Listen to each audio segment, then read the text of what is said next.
sesuatu yang tersambung, kuat, ini erat, dan sulit dilepaskan, itu disebut silah namanya. Apa namanya? Silatun. Silah.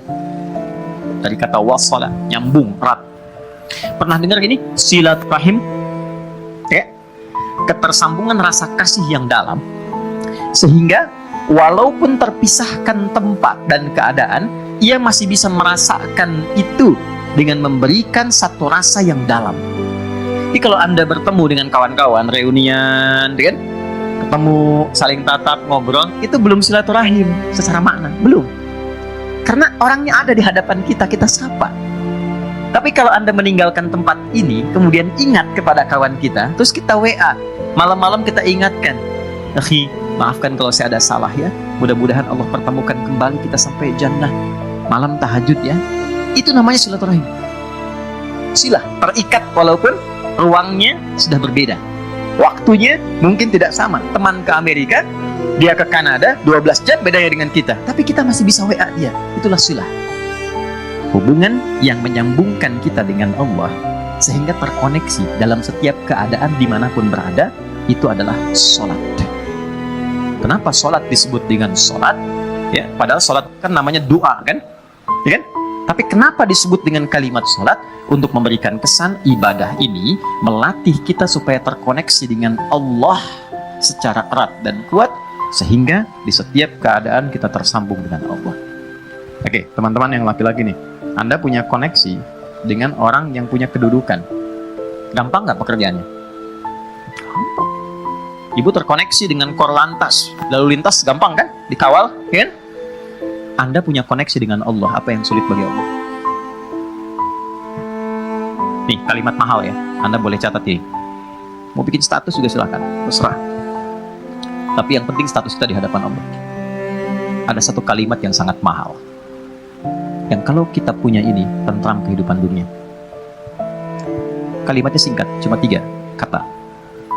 Aku punya Allah.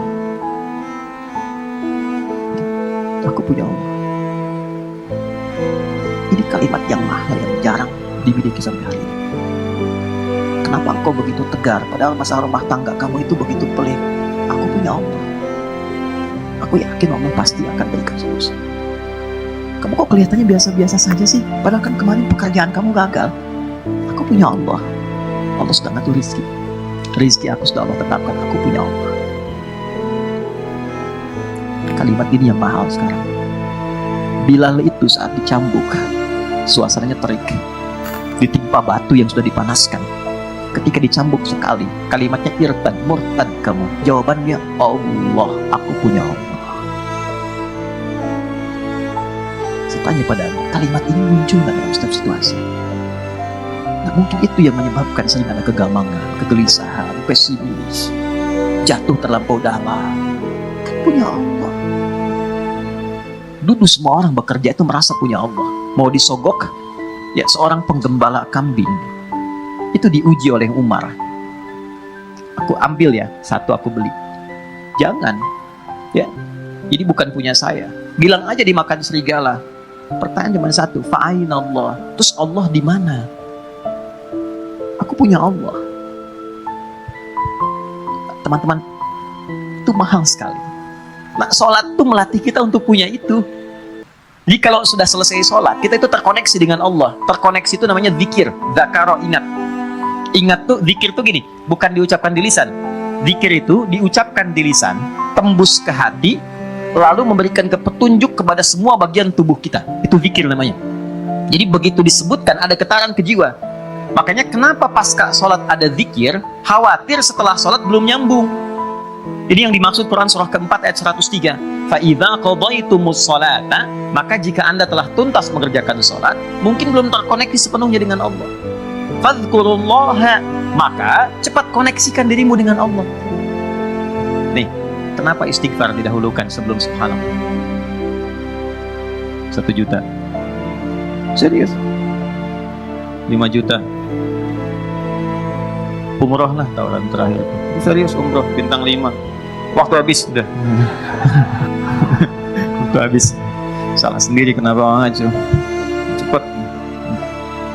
Karena boleh jadi saat sholat itu fokusnya kepada yang lain, tidak terkoneksi dengan Allah. Lisannya Allahu Akbar, tapi di pikirannya handphone Hu Akbar. Ya, status di Instagram belum diupdate Hu Akbar. Ya, jemuran belum diangkat Hu Akbar.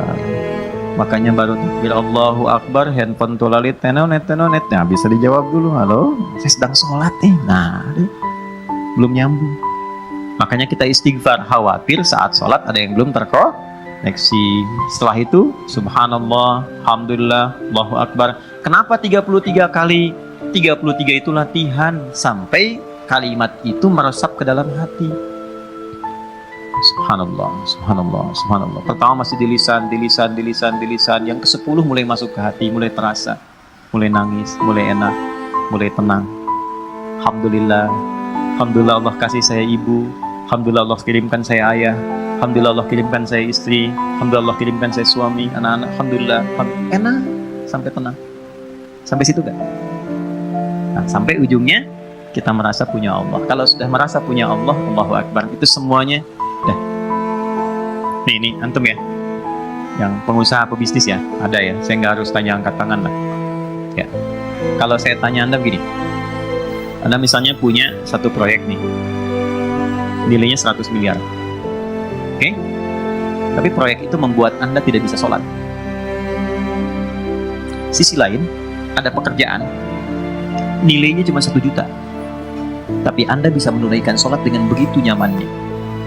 Anda pilih mana? Yang pertama atau yang kedua? Cuma 2 pilihan, Anda nggak boleh pilih yang 3.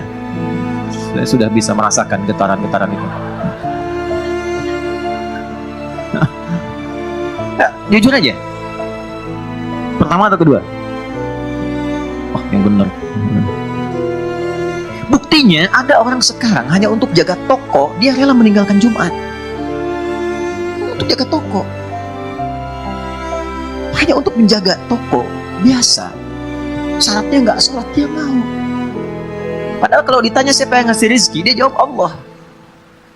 Itu kan ada yang salah gitu, ada yang salah. Dilihat Abdurrahman bin Auf itu ditawari begini. Abdurrahman bin Auf itu kan orang kaya luar biasa sebelum masuk Islam, tapi levelnya masih 1. Setelah masuk Islam di nomor 3, yang tertinggi. Kan cuman begini tawarannya, kamu kalau mau ikut Muhammad SAW, semua aset kamu kami sita. Oke? Silahkan ikut. Dan gak boleh bawa apapun, cuma baju yang melekat di badan. Gambaran orang-orang pada saat itu akan menempuh perjalanan kurang lebih 400 km, lewat naik turun bukit, badai mungkin datang, gak akan selamat sampai ke Madinah. Di Yathrib saat itu. Berangkat. Anda kalau di posisi Abdurrahman bin Auf, ditawarkan demikian, tawaran keduanya, tinggalkan ajaran Muhammad, tinggal di Mekah, kami angkat Anda menjadi hartawan terhormat dengan proyek nomor 1 di wilayah ini. Kalau Anda di posisi Abdurrahman bin Auf, silahkan ikut Nabi, tapi tinggalkan semua aset Anda 1 triliun. Bawa pakaian saja. Anda sudah bekerja 20 tahun, 30 tahun, dapat 1 T, tinggalkan itu, ikut Nabi Muhammad yang belum tentu jelas di hadapan Anda kesuksesannya. Atau tinggal di kota Mekah, ambil hartawan terhormat nomor 1, semua proyek wilayah Bintaro Anda kuasai. Kalau Anda di posisi itu, Anda mau pilih mana? Nah, yang mau saya katakan, apa yang melatih seorang Abdurrahman bin Auf sehingga mengambil keputusan saya tetap ikut Nabi? Itu kan pertaruhan tinggi. Jadi iman itu teman-teman di atas segalanya. Punya Allah itu di atas segalanya. Jadi kalau orang kehilangan proyek, kehilangan job, tapi merasa punya Allah, itu gak ada apa-apanya. Karena masih merasa punya Allah. Itu yang mahal. Jadi gak bisa ditukar dengan masalah. Kalau Anda punya masalah seberat apapun, tapi Anda punya Allah, itu kecil. Ya, melatihnya gak semudah yang diucapkan. Karena Abdurrahman bin Auf memilih untuk ikut, istrinya belum siap. Itu poinnya. Begitu diberikan pilihannya kepada istrinya memilih tinggal di Mekah. Tawarannya sederhana, Anda ikut seperti suami, berangkat dengan pakaian melekat, tinggal harta suami kami serahkan kepada Anda, dan silahkan pilih pria paling tampan di wilayah Mekah ini, kami fasilitasi pernikahannya. Ibu kalau di posisi itu, jangan lihat suami lah, sini aja. Kalau di posisi itu, ikut suami atau tinggal di Mekah? Kan pelan jawab. kan?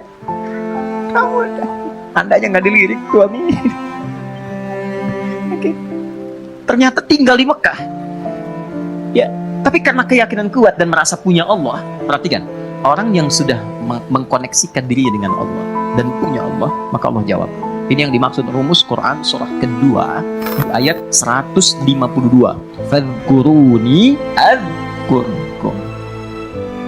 Engkau terkoneksi denganku, menyebut namaku, selalu diartikan menyebut, padahal zikir. Engkau terkoneksi denganku, aku memperhatikan engkau. Jadi sebelum beliau berangkat, Allah sudah siapkan perangkat. Sebelum Abdurrahman bin Auf berangkat, Allah sudah siapkan perangkat di sekitar Madinah. Yang menyambutnya itu harus orang paling kaya di Madinah. Itulah hebatnya orang Madinah. Yang haus disambut oleh orang bawa minuman, yang lapar disambut oleh orang bawa makanan. Orang yang menolong seseorang sesuai sifatnya disebut dengan ansor namanya. Oke? Jadi ada orang datang ke rumah ke RKM, Mas Dimas lapar nih, disambutnya oleh santi yang bawa makanan. Ya. Ada orang yang wajahnya kelihatan tuh murung, punya utang, dan disambutnya oleh orang yang dari Lazis, kan? Itu ansor namanya. Maka disambutnya oleh orang yang paling kaya dan digerakkan hati untuk mengatakan kalimat ini. Akhil karim, sami'tu annaka kunta ghaniya atau kama qala. Saudaraku yang mulia, aku dengar engkau pernah kaya. Lihat secara psikologi ya.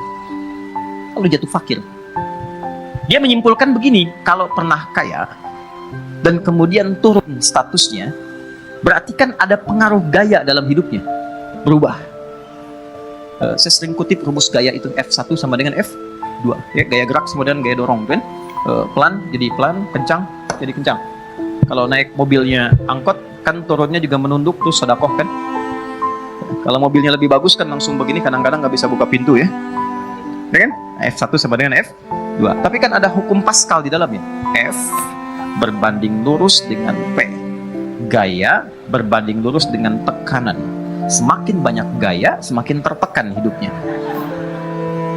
Oke? Saat punya sesuatu, gayanya kebanyakan. Gayanya banyak. Begitu sesuatu itu hilang, gaya nggak tertahankan. Akhirnya flexing demi gaya. Maaf, ya ada inflasi gaya gitu. Ya. Berlebihan. Nah ini kan jadi tekanan. Nah dia menilai begitu. Dia nggak tahu kalau Abdurrahman bin Auf ini sudah dididik ya oleh Nabi, punya Allah. Ditawarkannya begini, saya dengar Anda pernah kaya. Kalau ingin kaya lagi, ambil setengah harta saya. Coba. Kalau Anda ingin, saya dengar Anda ditinggalkan keluarga dan istri. Kalau ingin menikah lagi, pilih perempuan paling cantik di Yathrib ini. Sekalipun bagian dari keluargaku, aku fasilitas pernikahan. Gantian ya Bu. Kalau Anda di posisi itu, dan tidak harus lihat ke sana, apa yang Anda pilih? Diterima atau tidak ditolak sama sekali? Saya sudah tahu wajahnya, ini percuma saya tawari. Berat ya? Ya kan? Ketemu orang paling kaya itu kebunnya paling banyak, ya, macam-macam, untanya paling banyak, ya mungkin kurang lebih 5T lah asetnya, bagi 2,5 T. Tawaran pertama, di kesempatan pertama, ditawarkan 2, dijawab 2. Au kama qala jazakallahu khaira arini ainal aswaq. Terima kasih, semoga Allah berikan pahala atas tawaran kebaikan Anda. Cukup tunjukkan padaku di mana pusat bisnisnya. Beliau bukan anti untuk dapat materi atau menolak kebaikan, bukan. Ingin menunjukkan saya punya Allah dan saya akan buktikan rasa memiliki saya dan rasa punya Allah itu melebihi atas apa yang Anda tawarkan. Cuma butuh waktu 1 tahun sampai 2 tahun jadi orang paling kaya di kota Madinah.